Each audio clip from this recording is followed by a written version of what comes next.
So I've been playing Genshin since its release, basically, and it might sound really weird, but it's taken me this long to really be able to express what I say in a, in a way that doesn't sound stupid. So I spent some time writing shit down about why I've been just enjoying this game so much recently, and why I kind of like look forward to playing it. And it's gonna sound like I'm fucking steering off the rails. What's that saying? Like, it's gonna sound like my train of thought is fucked up, but it's all gonna go back to itself. But basically, I'm someone who's kind of always stressed out by work. It doesn't seem to matter how easy the job is or how long I've been doing it. For me, waking up knowing I'm obligated to do this thing I hate every day is soul crushing in a way.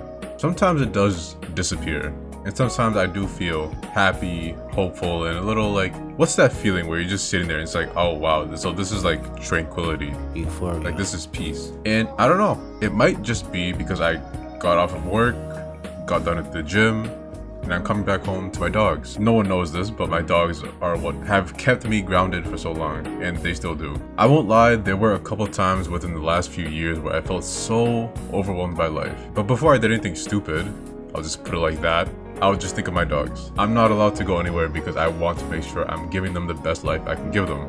And it's not just my dogs. Sometimes I'll just be talking with my friends at night, and that shit is fucking blissful. We don't even have to be doing anything, but hanging out with these guys who are constantly showing me the best of humanity is its own experience. And it sounds really overdramatic, but honestly, I think about it on like a monthly basis. I'm just like, those guys are so fucking cool. And I do let them know every once in a while, so. But I do think about that pretty frequently. It's just like, you don't meet a lot of down-to-earth, honest, and understanding people like that very often. Like, they're the type of people where even if they disagree with you, or they think you're a fucking freak show like me, it's like, oh yeah, but that's just him, you know? That's how they look at me. Like I'm a fucking weirdo, but they look at me and they're just like, oh yeah, that's just him. You know, you don't get to meet people like that every day. But that goes for sitting around in voice chat, or even better, in the same room. You like the design on the left, but the character you like is on the right. Oh, you know me so well. I know. Second one is definitely Zhongli. Why do you say that? Come on. Yeah. You got it. And then obviously Mona. I don't know who the fuck the other girl is, but it doesn't matter. She's like top 5 in the game for me, but like it's not even close. Or maybe that feeling hits when I'm listening to Nujabes on a late night drive or while I'm drawing. Specifically with songs like Imaginary Folklore, Beat Laments the World, World's End Rhapsody, Letter from Yokosuka, and Lovesick Part 4. I don't know how many Nujabes fans are gonna be watching this, but man, if you know, you know. There's also anime I watch that can like kind of evoke this feeling, like Nonon Biori. I'd say K-On! Definitely fits that bill. But yeah, watching those shows, it's just like, you know, I'm just immersed in this carefree and innocent world these characters live in. And all of those things I just said, that shit feels like my soul is healing, even if it's just for a moment. And for someone like me, who can easily fall into being nihilistic, it should now be very easy to see where I'm going with this. Why the experience Genshin offers is so important to me, and how that puts Genshin among my favorite games of all time, despite its flaws that I've been very vocal about. So now I can circle back to how Genshin offers an experience unlike any other of my favorite games.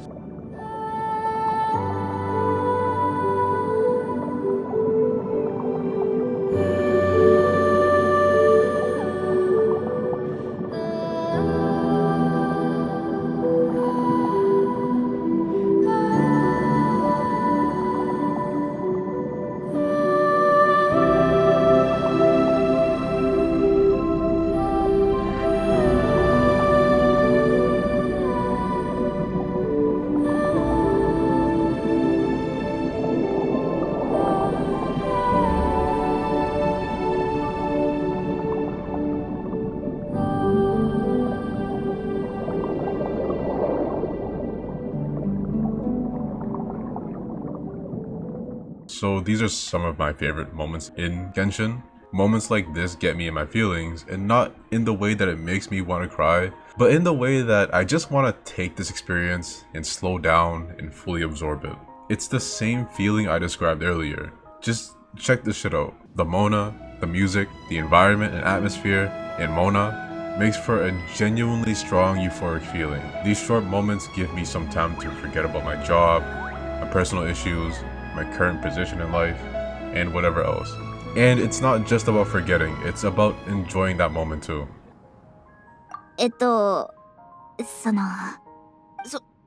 そのまとめ方は失礼です。これらは God damn, 全 she's て so fucking cute. 人生の修行において重要な一部。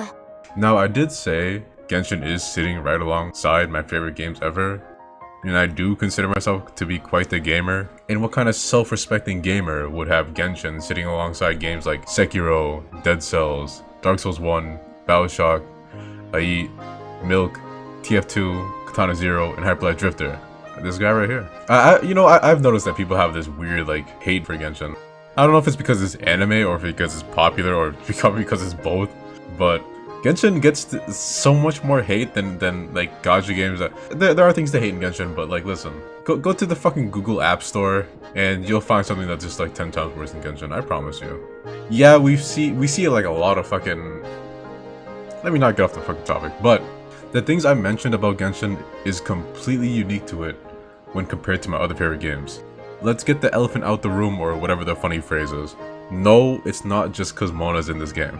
I swear she's only like 90% of the reason why. Listen, Genshin might not have the exhilarating combat of Sekiro and Dead Cells, or the tight-knit worlds of Hyper Light Drifter and Dark Souls 1, or the oppressive atmosphere of Bioshock and Milk, but it has the peace and tranquility of arriving in Jingxi Village, reaching the peak of Jueyun Karst, exploring the cliffs of the chasm, swimming around Fontaine, running through the forests of Mondstadt, and meeting up with characters who haven't shown up in a while. There's literally this new event that they've been doing recently, where you just go around talking to them. And obviously the best part about it is that you get to see like your favorite characters. Well, if you're me, then your favorite character hasn't shown up yet. And it's just like, what the fuck? Where is she? But, you get to see your other favorite characters, like Toma, and Shanling, and, I forgot what other characters they've shown. But, you get to see them. You get to see them again, and it's really cool. And the second best part of it is that Paimon's removed from, like, 90% of the dialogue during those events. It's just like, holy shit, I don't have to hear her screeching in my fucking voice. Like, this is great. This is amazing. This is what Genshin should be. Now, if only they would let the Traveler fucking talk. Can I just say this real quick? I don't know what was the point of hiring a voice actor for the Traveler and only letting her talk for like 5% of the fucking dialogue in the game. Maybe even less. You got some talented ass voice actors for the main character of your fucking game. Imagine being the voice actor that got hired for fucking Genshin Impact. You're like, yo, you're gonna do the main fucking character. It's like, oh shit, I get to do the main character? Then you find out you get like 2 lines of dialogue every fucking like story arc, whatever. So yeah, for someone like me, that refreshing, relaxing, and peaceful experience is not just invaluable, it's something no other game has given me. At least not at the level Genshin does. That really the only other games I can think of that's given me this kind of feeling is maybe Abzu. I can't think of any other games. Well, with that being said, I'm gonna be real. When I see people shit on Genshin with no regard for what it does right, it's like, damn, I get it, I do. The people don't like the gacha and the FOMO shit, but from my perspective, that's the game that makes my days actually joyful, and it's why I typically play it right before bed. I get to close off the fucking day, seeing this cute ass fucking maiden, and just chilling in this fucking vibrant, like, unique, fun, relaxing looking world. I don't get on every day dreading my fucking dailies. I get on knowing I get to experience this peaceful vibe, and I just so happen to be doing commissions in the background. Just look at that fucking cute ass smile. How could my day not get better? And you know what? Maybe I've always needed this shit. It makes sense since I've been fucking with Nujabes since I was like 14. Now at this point in the video, you might be thinking, what the fuck is wrong with this guy? And I want to say a lot, but I'm not a therapist. I don't know, there's probably a lot wrong with me. Although I think a cute anime girl and like a video game making my day better is probably like the least of my fucking worries. Who knows? Not everyone on the internet is the therapist that they think they are. Can we just make that clear? But yeah, it's nice to finally talk about this. I do try to keep my personal life and feelings away from the channel, mostly because I don't want it out on the internet. But in this case, it's something I actually wanted to talk about, and it's another excuse to talk about how cute Mona is. And I finally wrote it down in a way that makes sense. I'll get another chance to talk about how cute Mona is when I update the fucking cutest characters tier list. That shit's coming, man. Don't worry, I got some more examples of how cute she is. And this is more of a rambly video, so if you made it this far, cool. And also, yes, this is kind of a remake and extension of an older video. So what, is this like 3-year-old fucking YouTube channel already recycling video ideas? I still stand by everything I said in that video, but when I was rewatching it, it was just too verbose and all over the place. Like, you wouldn't think it was supposed to be scripted to imitate the way I speak casually because of how messy and unnatural it is. But I wanted to talk about this now because I feel like what, 5 years after the game fucking released, I think I've truly come to appreciate what Genshin is trying to do. Instead of having this weird idea in my head of what I want it to be and then criticizing it for that, which is always a flawed perspective when you're trying to point out the flaws of something. But if I look at it as this game that's supposed to like relax the player in the same way that an Iyashikei anime would, then how could I ever say that Genshin's a bad game? If I look at it like that, this game is deadass approaching Masterpiece territory. And for me, at worst, it is a guilty pleasure, but at best, this game hits me with shit like this.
彼がここに来たら満足してくれるだろうか。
ら